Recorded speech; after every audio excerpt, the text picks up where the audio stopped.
y'all. Hey, welcome into our radio show that is television and YouTube. We certainly do appreciate you being here. And I am Ann from Andale Homestead and YouTube. And I'm Monica from Bland's Promised Land Ranch. I am Ann from And this is Sandy from Suburban Homesteader, Wyoming, Arizona. You're a little. And I'm Casey from Ormsby Farms, and we're hearing Ann all over the place.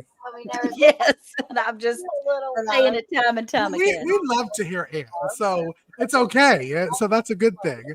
It's the heavens are speaking, okay? The heavens are speaking. Why is that doing So that? that's a good thing.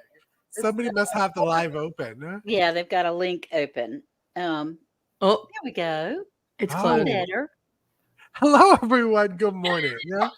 Oh, this is welcome to our very first show. I'm just kidding. Sandy went in to go make that poll and she forgot. I bet It you. was me. Okay. It's just because we love hearing Ann's voice so much. And because we love hearing Ann's voice so much, Ann, do you want to say hello to everybody this morning? I would love to. Good Let me morning, Troy see. Sutton and Laura's Garden and more. Teresa Jukowitz. Hey, darling. Hey. And I started at the bottom. He's starting at the top. Good morning, Lisa from Jesse's Girl and Lazy Days Ahead with Jesse and Lisa. They're on the road, but they're still here. Good morning, Butler Family Farm. So glad to see you. B&S Odyssey. Happy to have you here. Cynthia Delot is all the way from the Netherlands. We love her. And not for nothing, Homestead, our Ginger that goes around everybody's channel and drops links. We love her. She's Lynette amazing. Lawrence. Hey, honey. Hey, Teresa Jukowitz. You and I just talked a little bit. And hi, the chicken. I love it. I love it. I love it. Laura's Garden and more. Hey, sweetie. I'm glad you're here. That's awesome. And we have lots and lots of wonderful friends that are here today. And we're so thrilled that you are. Yes. Thank you. Of all the places in all the world, and you decide to spend some time with us. We're thrilled about that. Thank you. We are. We're so thankful y'all come in and spend the 30 minutes every Friday with us, chit-chatting about our previous episode on our podcast. Now, because I got some emails on this, so I wanted to just pull it up, and we'll start pulling it up every show. But people are like, Casey, when you or Ann or Sandy or Monica say, click on the Linktree link, they're like, what in the world is a Linktree link? Well, y'all, this is a Linktree link. So it will say, hey, Bell, Linktree. And it will take you to this, which has all of the super fun links that our YouTube channel, our personal YouTube channel, where you can listen to us, plus our Amazon storefronts and all of our affiliate stuff that we are involved with. So I wanted to just kind of show that because today we're talking about electric pressure canning. And if you have not electric pressure canned before, or you would like to, all of us have it at our storefront. Because all of us are pretty addicted to the Nesco and you don't have the Nesco. Which one do you have? I have the Carry, which is made by the same company, just a different name. So there's polls on folks' all of our YouTube go and vote. Have you used an electric pressure canner before? Have you not? Click. Let us know in the chat too. Haven't. Teresa says she hasn't.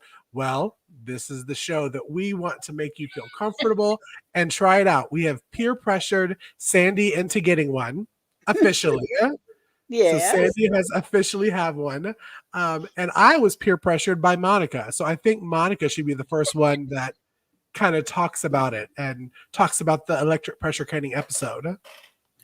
Well, it's the electric pressure canner has been awesome. Honestly, I saw Miss Ann might have had hers before me because I watched a video on her canning water, and that was literally like the jump start. And I think I had my canner, but I didn't really know what to do with it. And I was really excited about trying something new. And when I watched her can water, I was like, yeah, I can do this. Like, Yeah. I'm going to can water. So I'm pretty sure like Ann and I had ours basically at the same time, and she may have had hers earlier just because I saw that and I was like, I can do that. Like I got this gift my mom had got for me, and I really wanted to be able to do something with it, but I needed to know how to use it. And watching her do that gave me a boost that I needed to say, okay, I can do this. It's on my counter. It's not going to blow up in my face. I don't need to be afraid. I can do this. And yeah, I think I watched you pressure can water like 3 times. Like literally, That because was I the remember. only item that I could think of that would be a short little period of time for Yeah, a well, lot. Eric was like, "Why are you watching her can water?" And I'm like, "Because I need to know how to use this." Like the instructions are there and they're like I get it, but sometimes when you watch somebody do the process, it makes so much more sense. At least for me, that's how Yes. I learn and that's what I wanted to do. So, yeah, but I use my pressure canner all the time for a couple reasons. My main reason is that my house is not built for average size people. Apparently, it was built for miniature people because the oven that I have, the stovetop that I have, it's like they're made for like smaller people and smaller things. Even though I know the people that lived here before me were not smaller people. But my stovetop is not equipped to handle a large pressure canner or even a water bath canner for that matter. I've done water bath canning, but I don't feel comfortable with the way my stovetop is. So for me, an electric pressure canner on my counter is the best option for me. It's the way that I am able to keep my items that I need. I just, a lot of times, otherwise, it would go to waste if I didn't use it. So that's one of the main reasons why I use it. And I love it. And I can leftovers all the time. The Matter of fact, leftover queen. last week we had just enough shredded beef from our burrito tacos, and the kids were like, "That was so good, but I don't know if we want to eat it for leftovers, for lunch tomorrow." I said, "Sounds like a plan." I took both chunks. I just took 2 small pint jars, filled them up with the taco meat and the rest of the juices. Put my seals on, cleaned them off, put them in, and by the next morning, I had 2 completely beautiful can jars of shredded beef that I can use with tacos anytime I want. Done. There you go. Ready to That's go. awesome. And is the electric canner been approved?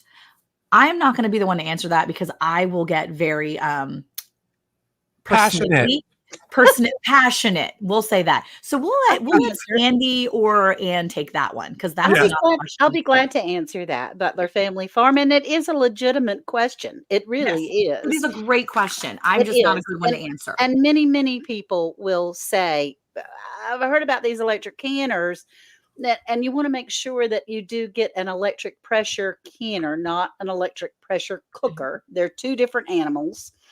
And no, USDA has not um, approved it, but the reason is their funding stopped, and so they haven't been able to test anything. But there've been many scientists out there, and it is approved by a variety of other agencies and things saying, yeah, this is great. And there are some scientists that we could see on YouTube. I can't remember the woman's name with the red hair. What is her name?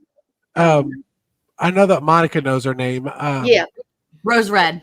Rose Red. Red. Rose Red Sorry, is my once computer's about to die. she worked for USDA, and she Mhm. was a scientist, and she Yeah. tested it because she didn't like it to begin with, and she thought it was a bunch of garbage. But she put her heating units, it's just little bitty units, testers in jars, and did it in her regular older pressure canner and the electric pressure canner. And she realized, she said, yo, it's good. It's good. It does get the food to the right temperature to be able to make it safe for your family. So, not everything is government, and we just sort of rise above. And anyway, The so that's letter. what we do. And I'll And tell so, you, yeah, I Case. I love the electric pressure canner, but for most of the people that are watching or that follow me know that I am a rebel canner. But electric pressure canning to me, um, I have seen like the Rose lady, her videos. I feel safe doing it, and I have done it now for 2 years, and I am still alive to tell the tale of Yeah. eating pressure can stuff because it really is the best way. Instead of at the end of the night, back before canning, when you get finished with your dinner and you have leftovers, what did you do? You popped it into a Tupperware, put it into the fridge, and it lived there until you smelled it. Throw It was it like, away. oh, you got to throw it away. And that's food waste. So Yep. this is an easy way to, when you have leftovers, pop it in a quart jar or a pint jar, whatever size you want to put it in, put on your 4-jar lids, put it in the electric pressure canner, and overnight it does itself because it shuts itself off and everything. It's a set it and forget it kind of machine. Now there is one part. It goes from E10. If you're a pressure canner, you know when you see the steam coming out of that toppy thingy. I know there's a better technical word for it. You give 10 minutes, you let it flow, and then you're going to put the weight on top of the vent where it's coming out. There's the word I was looking for. So you do have to do that with electric pressure canner. It's the E10, and when it gets to E0, then you flip a little thing and it seals it. And then you can go and run a marathon if you want to. That's I right. don't know why I decided to choose that as my analogy, but Hey, two doves, bees, and garden. Well, Hey, the y'all. thing is, I mean, what was discovered through scientific research, and it has been researched by more than just this one woman, is that the process of canning, not only in the electric pressure canner, but in any pressure canner, that the cool down is also a process of cooking the food and making sure that it's good.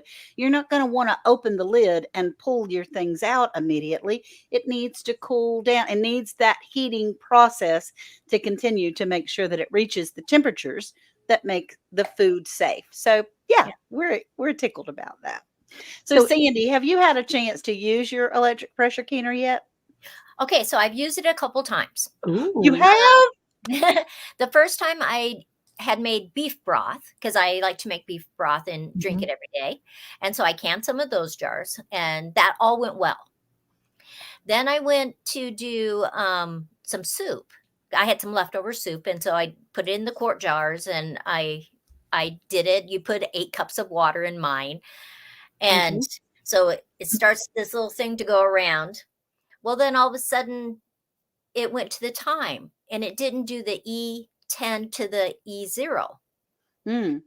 So then I looked in the troubleshooting part of it, and it said if the water that you put in at the beginning is too warm, please shut off your canner, let it cool down, and put some cooler water in there. So I did that, and then it worked fine. So that was a learning process for me. Yes.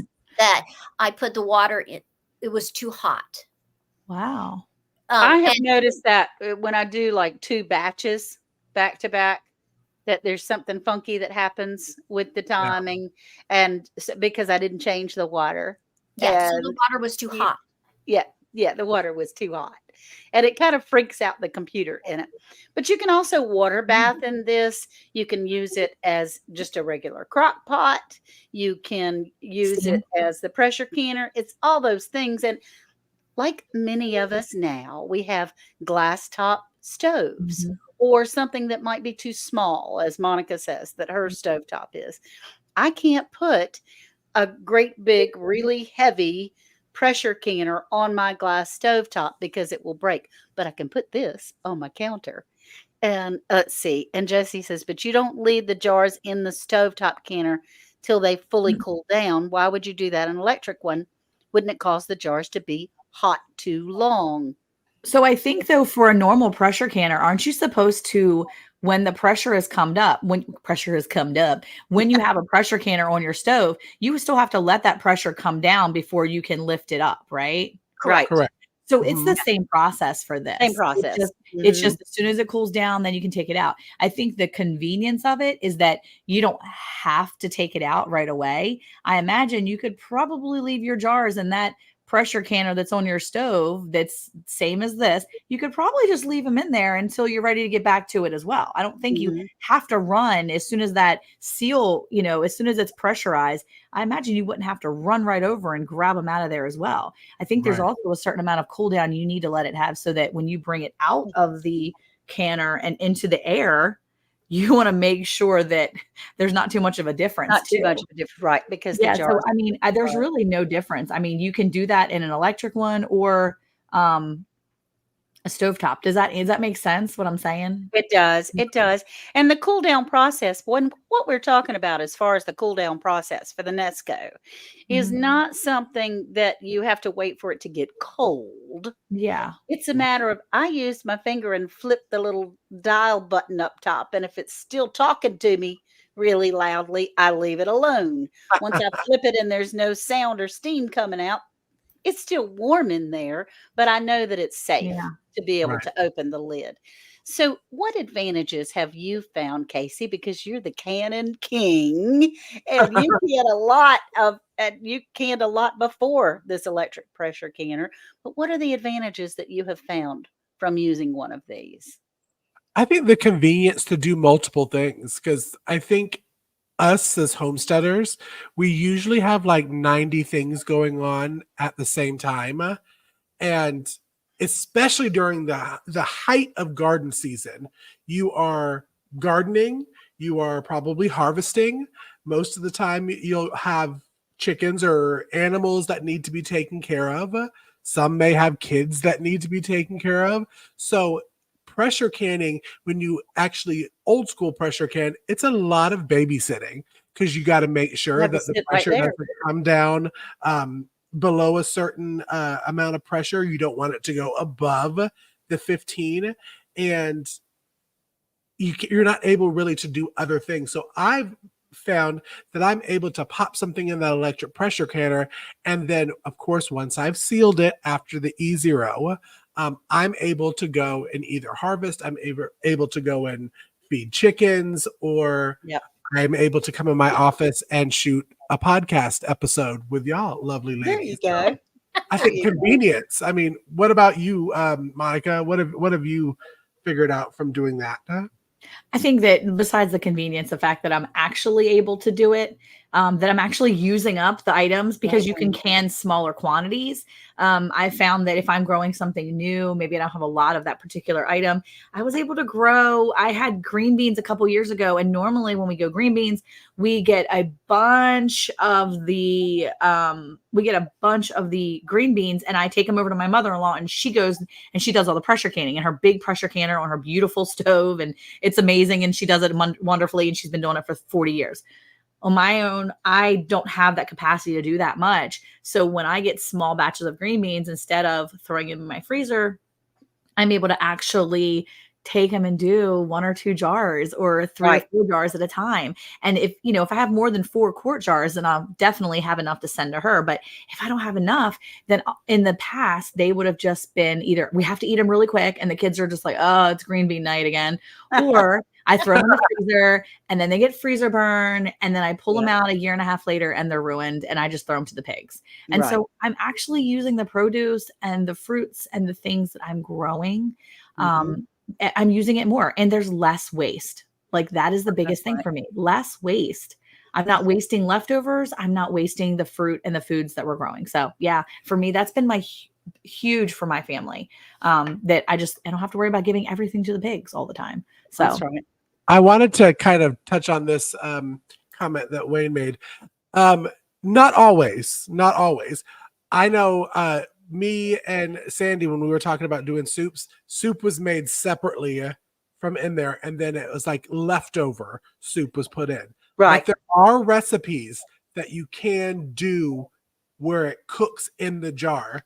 Like when I raw pack chicken, the chicken goes in raw into my electric pressure canner, and it cooks it in the jar. I haven't tried one where you're cooking the soup in the jar. I would make sure, and this is coming from a rebel, I'd make sure you find a recipe that has kind of been done before. Right. You try that out. But that's a good question, Wayne.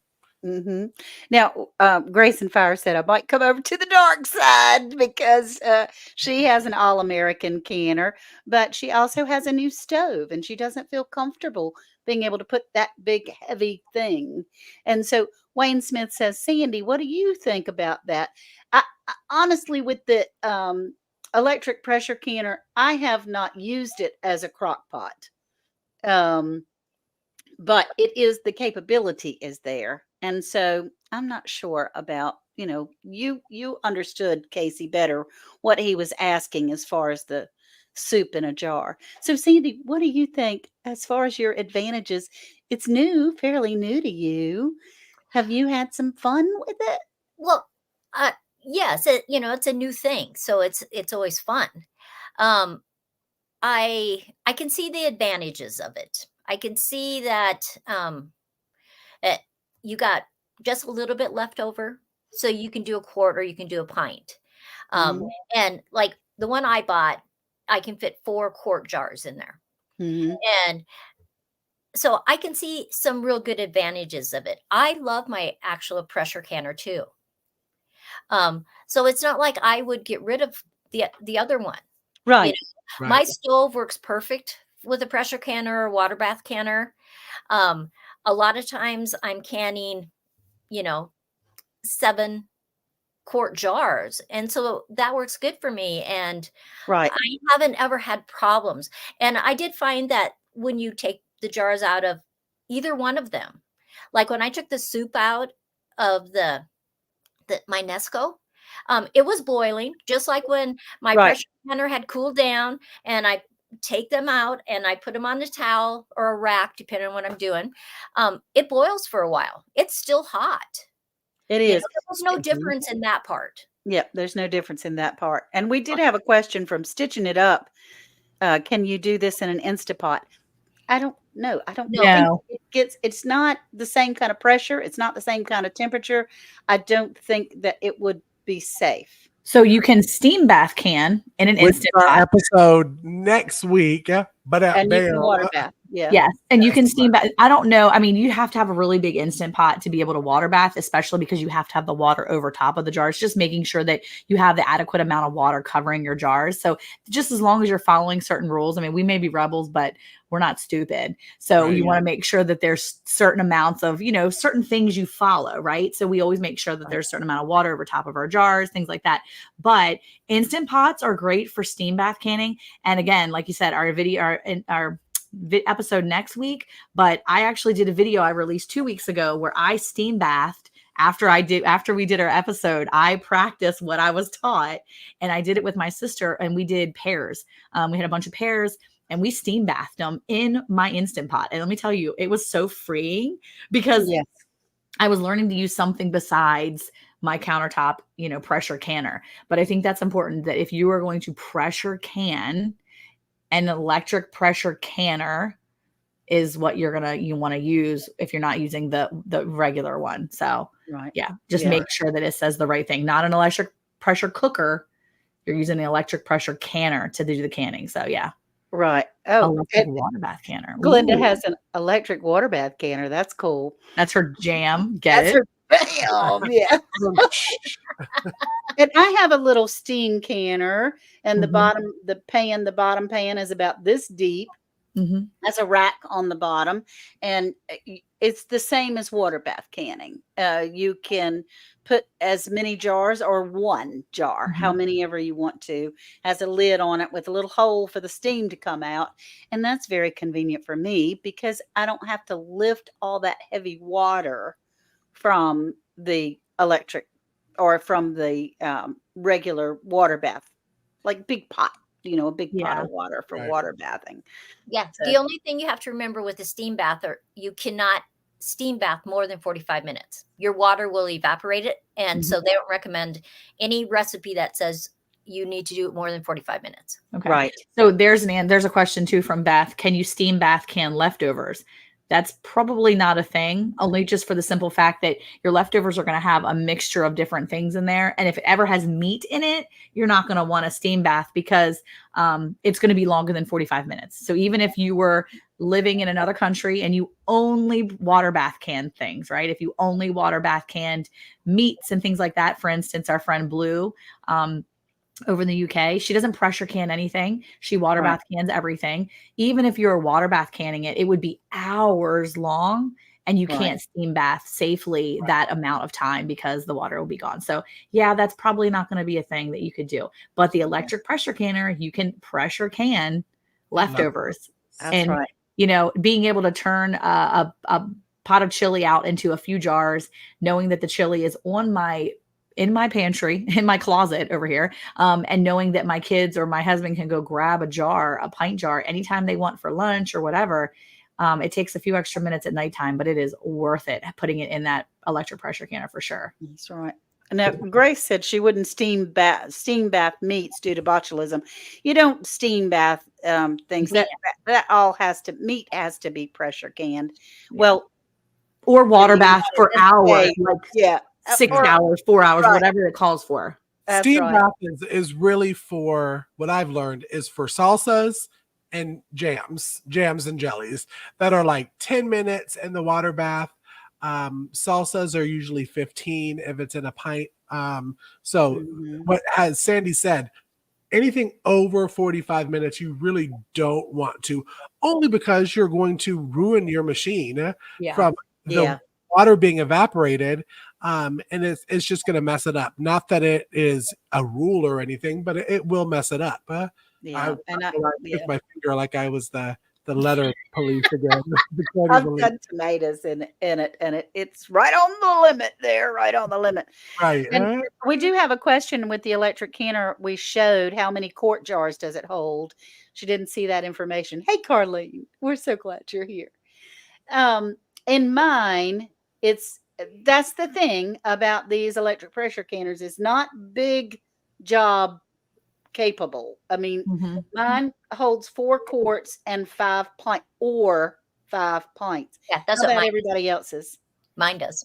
Depending on the jars, you can actually fit 4 of the quarts or maybe 6 of the pints. So some of the jars are more rounded, I find, even though they're pints. Sometimes they have the edges that are a little bit more like squared off. You can only fit 5 of those. But if you're putting it in there nice and right, and you can actually fit 6 of the pints in there. Yeah.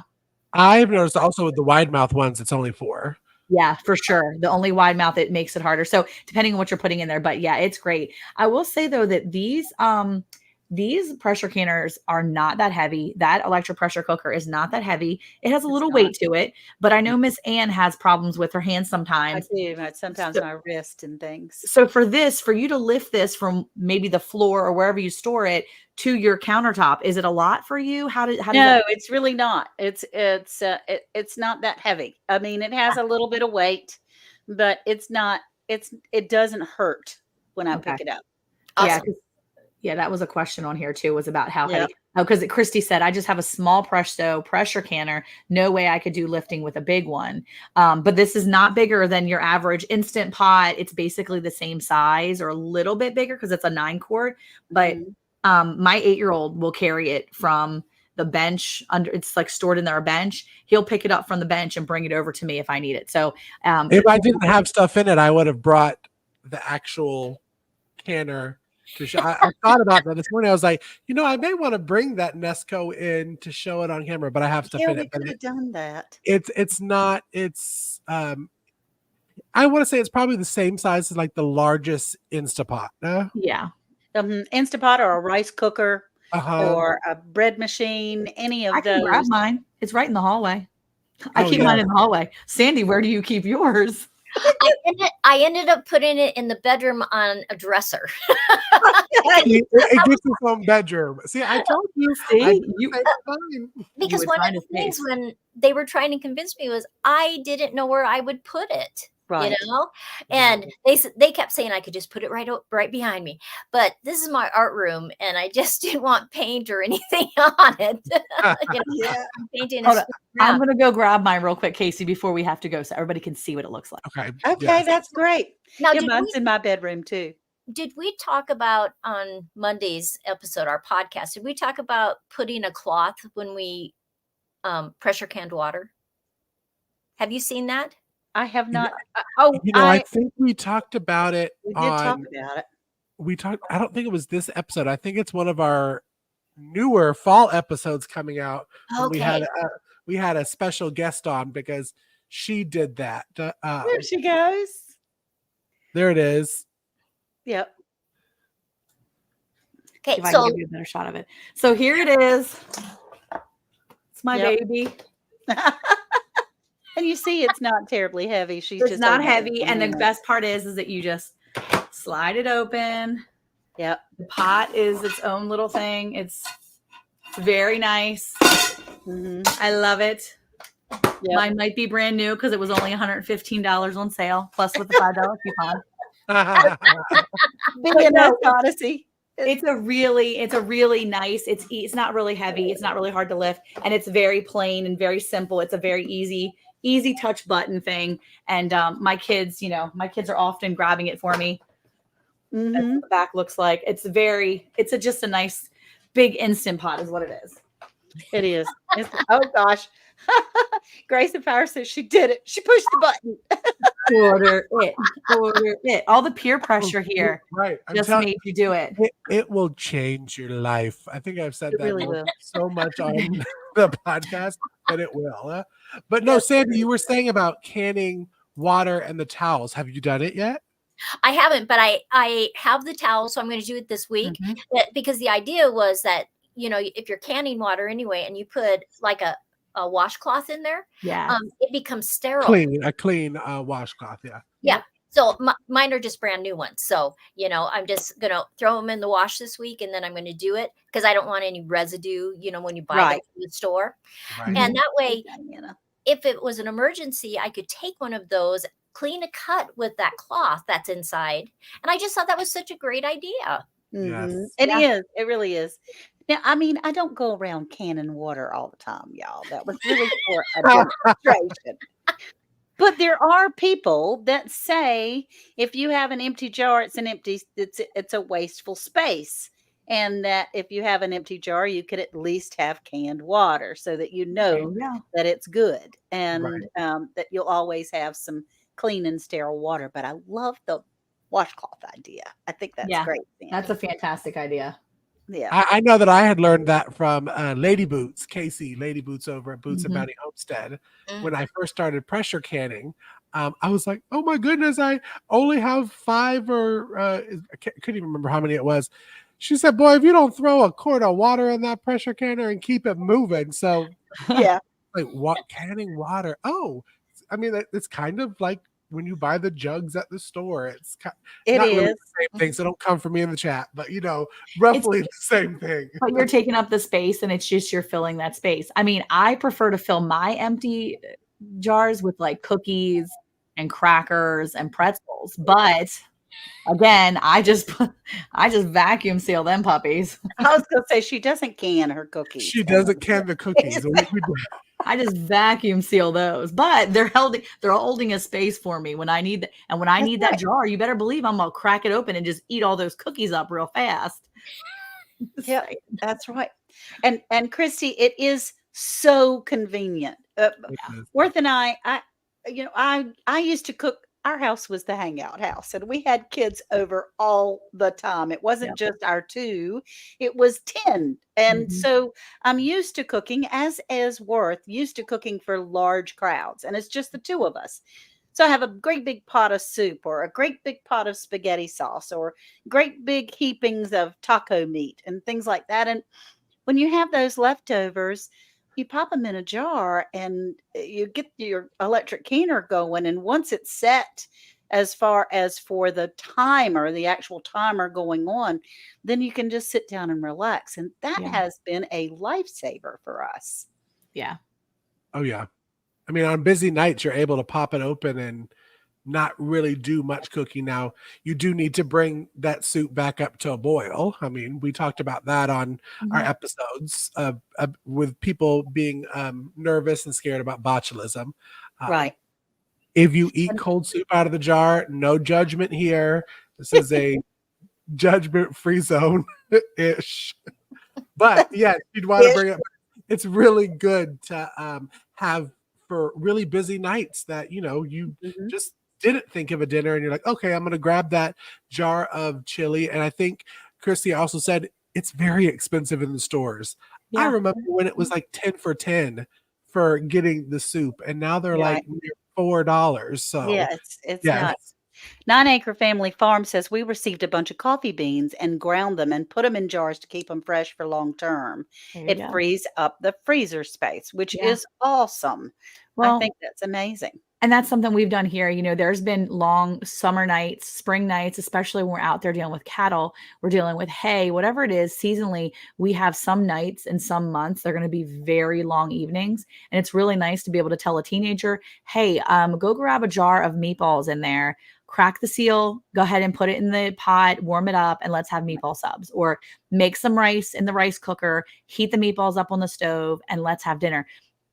They can make a dinner and have it ready. And these kids are learning how to be self-sufficient as well as helping the family out, but they're learning how to cook for themselves. I mean, I've got 3 adult children and 2 of them are boys, and both of them, one of them is a husband who very easily cooks for his wife all the time without any trouble. And it's nice to know that my kids are adults that are capable of handling themselves in the real world. Right. And I feel like if that's what we're trying to do as parents and as other adults is grow up mature adults, and, you know, children who know how to take care of themselves, then starting when they're young, when they're 12, 13, 14, 15 years old, letting them letting them take the leftovers that you've already carefully prepared and stored for them and simply heating them up.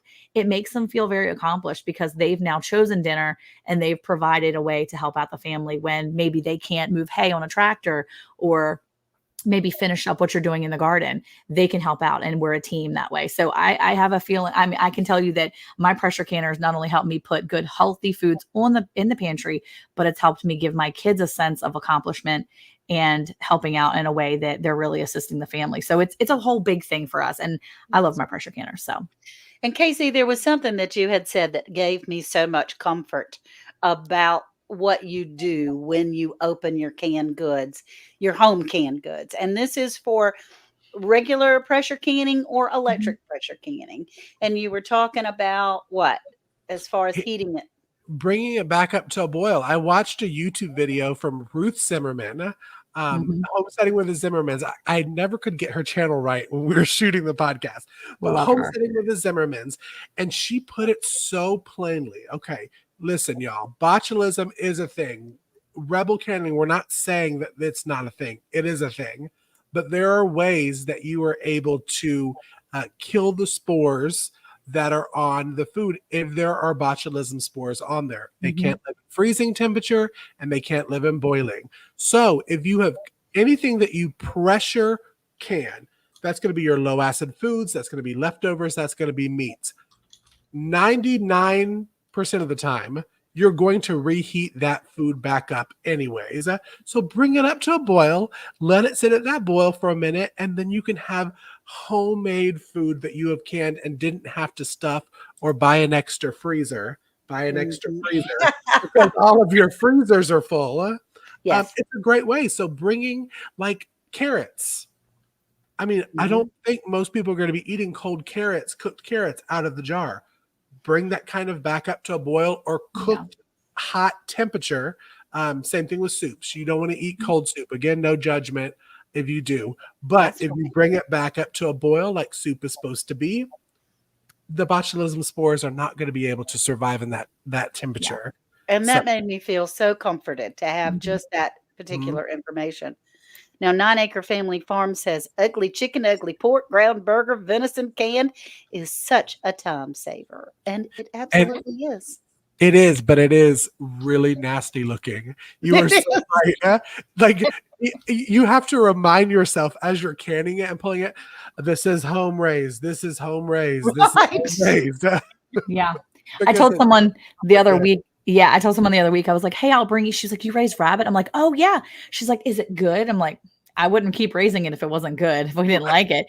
But I said, yeah, I can bring you a jar if you want. She's like, in a jar, rabbit? And I said, yeah, I pressure can it and I have it ready for when I just want to make shredded tacos or shredded, pot pies or whatever. Whatever you're going to use shredded chicken in, you can just use shredded rabbit. And her mind was blown. I was like, I'll bring you a can next week. And I was like, but just keep in mind, it's not pretty. It's it's nasty looking. Just plop it open into a bowl and just shake it out. Once it's in the bowl, it looks fine. But it looks bad in the jar. Like it looks ugly. And you're gonna be like, ew, what is that? But Sandy, haven't you found that, Sandy, in any kind of food preservation that some of it comes out not pretty? It tastes good, but it's not pretty. Well, I think we just have this envision of what it looks like when you fry chicken or something. And it's just not the same. And so you just have to go, okay, this is what it looks like when it's canned. This is what it looks like when I cook it in the oven. The taste is still the same. I think it's just something we have to, as consumers, it's a learning process. Right. That's right. That's right. So, Yep. well, thank you Really. all so much for coming in today. It's been a wonderful time of being able to have great conversation. Mhm. Jennifer Ocean says she doesn't play when it comes to canning. I can stuff, and they say that you can't, but I know you can, like milk and butter. But I won't can pumpkin puree because it's Right. not safe. It's so thick. So I can pumpkin cubes. Right. Boom. There are more ways to do that. Yep. And so be sure, please, and check out our podcast that comes out every Monday. What time does it come out? 9 a.m. Central. 9 a.m. Central Time, 10 o'clock Eastern Time, on all the various podcast channels, Spotify, Apple, all those types of things. But we've started something new on YouTube. You can come over and on our podcast, you can see our faces and make comments and join in, and we're all tickled to death. Now we have to have makeup on and brush our hair and button our shirts a little bit more often than we used to, but we certainly do appreciate all of you for being here on our Hey Y'all Hey round the hay bale. So bye y'all. Bye. Bye, everyone.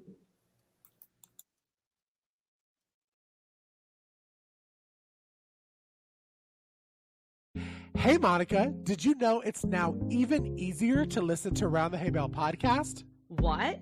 Really? How easy? That's right. All you have to do is say, Alexa, play Round the Hay Bale podcast. Playing Round the Hay Bale podcast on Apple Music. Ooh, we're really fancy now. Tune in to Round the Hay Bale every Monday at 9 a.m. Central Time.